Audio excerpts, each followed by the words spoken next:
This is an episode and a conversation for you whether or not you have kids. This is an episode and a conversation for you whether or not you have anybody going back to school or starting a new job, because every single one of us has a very difficult time dealing with change. And we also get triggered by the people that we love who get triggered by change. And so let's just start with Lynn, who is sitting right here to my right. And she was the one who started this domino fall by saying that you just dropped off your daughter in college. Yes. It's heart-wrenching every time. I think it's just part of the process. I think it will be this way every year. And I just know that this is part of what's going to happen, right? This is the transition. Yes. Why is it heart-wrenching for you? Seeing emotion from either of my children. I had this with my firstborn as well. Dropping him off the first year, he thought he made the biggest mistake, chose the wrong school because he did not know a soul. And it's really scary to leave them in a state of, kind of emotional distress. Yes. It is so hard. And I didn't do the right thing the first time around. What did you do? Let me just say. Let's hear the big mistakes. Okay. Lay it on us. Oh, everything went wrong because I was so sucked into the emotions that he was feeling that I was crying. I was upset. I was not strong for him at all. Yeah. I wasn't encouraging him. I was wanting to take him home. You were in it with him. I was so in it with him. I get and that. And I think I learned that I am an empath, so I take on the emotions of other people.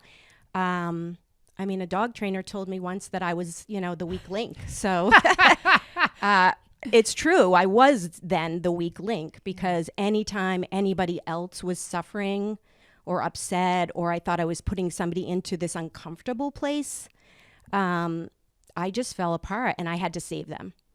And I was robbing them of the opportunity to rise up and deal with change because we all have to learn how to do that. So Right. as I, went through this with my son and now with my daughter, although they're two different people, I know that the best thing to do for them is to encourage and to just remember and remind them of the skills they have to rise up, to be able to handle anything, and it makes them stronger adults. So what did you do differently dropping off your daughter the last couple days that you screwed up with your son at that first drop off? Oh, yeah, that's clear. Dropping off my daughter, even though she was still emotional and loves her school, Right. really excited to get back, loves her school, but it's a new living situation, new people, surrounded by new people. But what I did differently is that it's more of a encouragement that you've got this. I don't show my emotion. Even though she's emotional, something just has to turn off in my brain and let her be emotional, understand that this is her transition. And I reminded Sounds her. like you're being a cold bitch. Is I that what am. you did? I- Lynn? You're I literally do like, I'm feel- flipping off yes. the weak link with the dog trainer empath mode. And I'm like, Yeah, it is. is that kinda really what? Yeah, it Because is I that kind way. of You got the feel sense where you you're are- like, I'm Yeah. turning this off. Yeah. Yes. But I will say this, if you don't mind, just Yeah. to hit pause on that story, because that's what my mom did to me when I went for my year, quote unquote, abroad. I went to Hawaii for a semester and I was leaving. I will never forget this. I was getting on the plane by myself. How old are you? Like 18, 19 years old, right?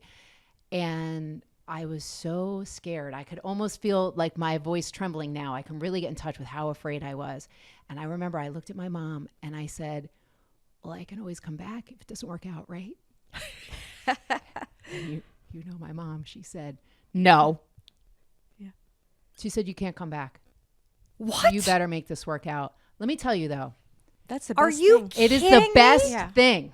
It is. It was best the thing. best thing, because if she had said, yeah, give me a call if in 5 days it doesn't work out, give me a call if your stomach is out of control with anxiety, give me a call if you find yourself in the psychiatrist's office, all of which happened, right? If she would have said that, I would have given her a call and I wouldn't have given it a go, right? I would have kept looking back to my mom to see, is it time to go home yet? Can I be done now? This is so hard. And instead, I looked forward at the volcanoes of Hawaii, all the new people I was going to meet, my roommates and all that stuff. Wow. And I was able to look forward. And it was cold-hearted, right? Like it was terrible. Right, but you do I need believe, that. Yeah. You do. You really do. Yeah. And dropping my daughter off the first year, she said, I made a mistake. Can I come home? Yeah. And I said, no, definitely not. She said, what about after the first semester? And I said, nope, definitely not.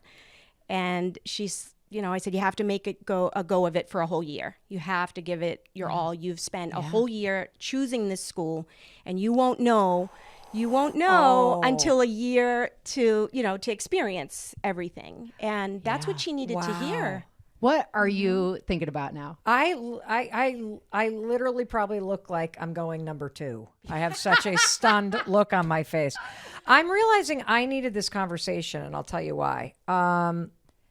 I hate feeling people in distress. And I remember when we dropped off our oldest, Sawyer, and she won't mind telling me, she manages her discomfort around transitions by making lists and organizing. She was packed, color coordinated, had reached out to roommates to pick out the bedspreads. She had mason jars selected for all of the office supplies she would never use, all lined up. And I remember pulling into Boston College, and she just froze. And we set up her room, and she was completely disassociated. You could tell she had left her body. She was having an out-of-body experience. I remember this moment where she was sitting up on her bed, and we, of course, had to buy the little stands that lift up the bed to put the dressers underneath it. And so she's sitting there. She looked like a little kid because her feet were dangling on top of this big bed that we had lifted up with the things from Bed Bath & Beyond. And oh, my God. And I said to her, are you okay? And she said, no, I think I made a mistake. I don't think I can do this. This doesn't feel right. And I said, well, why? Do you want to go do something? Instead of saying, no, we've moved you in. It's time to face it.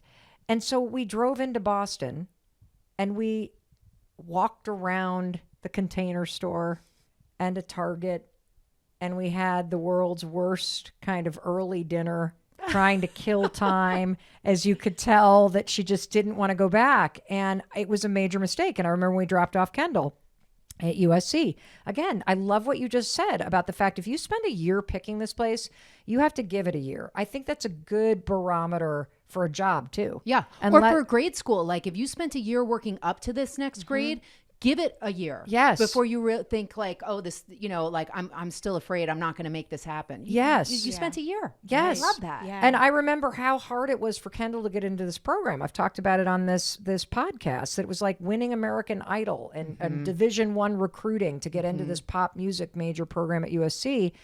It's all she wanted to do. This was her dream. We got out there. She was a blubbering mess, sobbing, like just clinging to you when you were saying goodbye. And we're like, we gotta go. We're actually flying out. We gotta go. And then, of course, I get upset.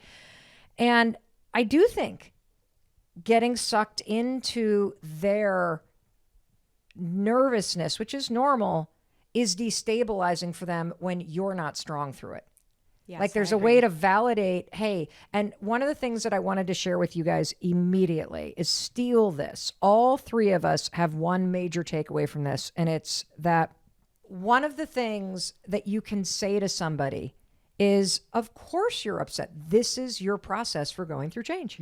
You always do this. You always think and get so excited, and then you get there and you don't like it. This shows me that you're mentally well. This shows me that you're going through your process. This makes me feel good that you're sad, even though you thought you'd be excited, because this is what you always do before any major change that turns out great. Yeah. And so you got to ride the wave because this is part of your process. Don't expect it to be exciting. And I think that's part of why these changes are so hard for people, because you literally build them up. Like sophomore year, junior year, life after college is going to be freaking awesome. I'm moving to New York City. I'm doing this, I'm doing that. And then this thing that you've just built up in your mind is coming at you, and you go, this doesn't feel like I thought it was going to feel. No. At all. And then you freak out. Why? Because it's new. That's why it doesn't feel like what you thought it would feel. What you think it's going to feel like in your mind is very different than how your body experiences it as it's happening. And I need this conversation, and I realize it because 1 week from today, our daughter is moving back to Los Angeles to start life after college. And just yesterday, I was saying goodbye to 7 of her best friends from USC who had come from her birthday weekend. And they were all getting teary-eyed because some are going in one direction, others are going in the other direction. And I remember that moment so well from my own life when everybody scatters and you go to yourself, things are never going to be the same again because we're never going to be in the same place again at the same time, living all together. And my life is moving forward whether I want it to or not. And so Chris is flying out a week from today to help Kendall move into her first big girl apartment and start life. And Sawyer is leaving in 22 days for this trip she's been saving for 5 years to go travel in Asia alone. And you know what she's doing right now? She's making lists. She's not buying mason jars because she can't take them in her backpack. But lists, you got to embrace the lists, everybody. Lists and lists and lists and lists. Yeah. Why? That's her process. Yes. And you want to know what else I know? What do you think is going to happen when she lands in the very first country that she arrives in on the trip she has dreamt about taking for a decade? Yeah. Did she reach out to you? Oh, she made a mistake. Yes. Yeah. This happened with your daughter. Yeah. Absolutely. When she took her gap year. Yeah, she took her gap year and she was in Spain. She was in Malaga. We all went over. Our whole family went there to drop her off. She was ready as could be. But when there comes that time when you say goodbye to the old and you're ready to face the new, right? Mm-hmm. You're in the terror barrier. Yeah. You're like, I can't do this. Yeah. What am I going to do? So, and I felt like I was like Lynn about to get swept up because we dropped her off early in the morning, but it was a Sunday morning. So everybody was out partying the night before and there were drunk people, you know, still drunk on the streets of Malaga. And she walked us to our cab and we were just like, we're leaving her here? Yeah, you feel like the worst mom in the world, right? Right. Yeah, you do. You feel like you're deserting your child. And she felt like, I can't do this, Mom. I'm going to get emotional. Because here's why. Because I realized in that moment, I have to believe in her more than she believes in herself. Yes. And she has to borrow that from me or someone else. I mean, what a beautiful thing as a parent that we can say, yes, you can. Mm-hmm. Not in a mean way, not in a judgy way, not in a shamey way, but just like, yes, you can. Yeah. You will triumph. Yes. You will look back at this and say, isn't that so funny?